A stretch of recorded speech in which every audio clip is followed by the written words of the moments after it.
It's not fair. Dare I ask what's wrong? Toby chuckled to Henrietta. They'd hardly stopped at the platform before Thomas began airing his grievances. I was trying to be useful by waiting for that dawdling Bertie to bring my passengers. But he blamed me for being late. Why would Bertie blame? Not Bertie, Thomas interrupted. our new controller. Sir Topham Hatt, Toby recalled, had recently resigned from his duties. My, that was quick. He only retired 2 weeks ago. I'm sure it's only growing pains, Thomas.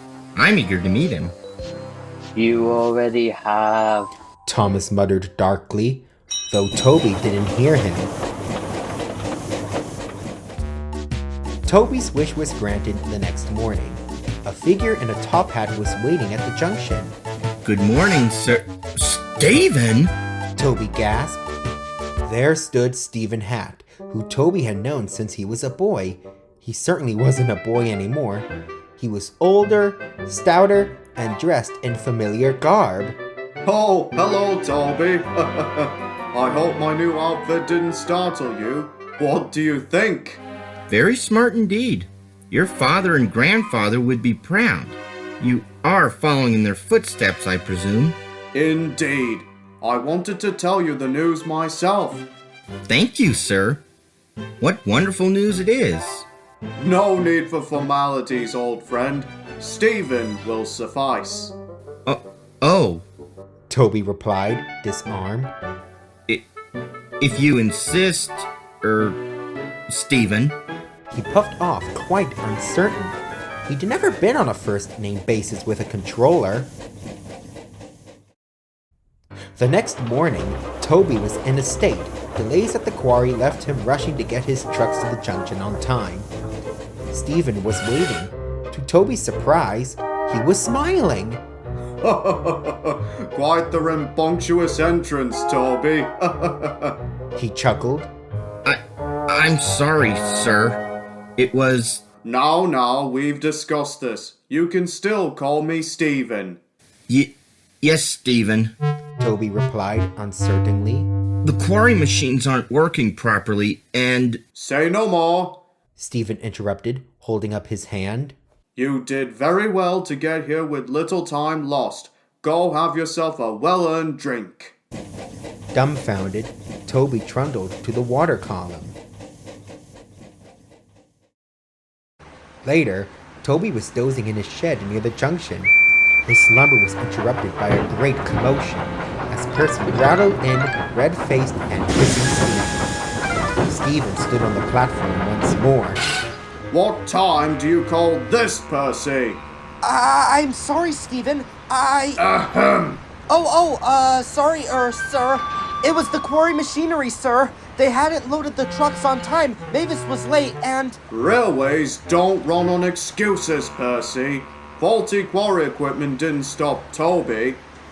Well, it didn't stop me, sir. Just the delay start. Which stops the rest of our timetable in its tracks. Toby managed to deliver his trucks in excellent time. I expect the same from you. Is that clear? Yes, sir.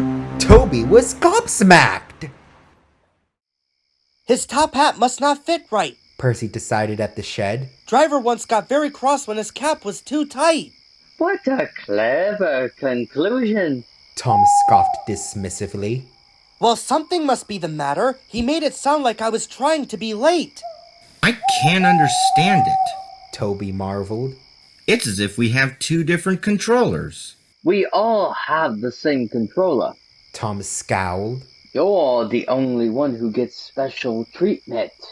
It's not as if I want it. Why don't you voice your concerns to Stephen then? I'm sure he'd give you his full attention. He strikes us down before giving us a chance. Toby's face lit up. Tell you what, I have a better idea. Listen. Stephen paced the platform, checking his pocket watch obsessively. Thomas's first train was nowhere to be seen. Suddenly, a horn sounded in the distance, and Daisy rolled into the junction. What on earth are you doing here, Daisy? Your only working engine deserves a better thank you than that, sir. I was expecting Thomas. Where is he? Or any of the engines for that matter? I believe they've struck the shed, sir. They what? Wait, no, that's not right. I meant they're on strike in the shed. Is that so?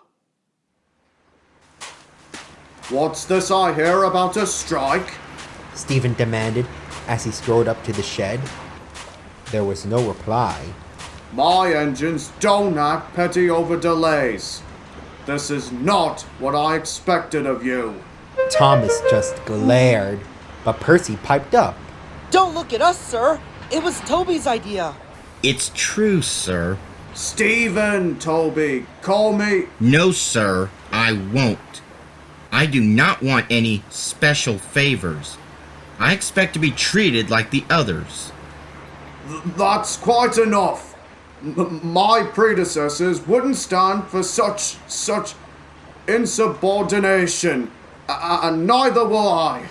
Your predecessors listened to our grievances. They were firm and kind in equal measures.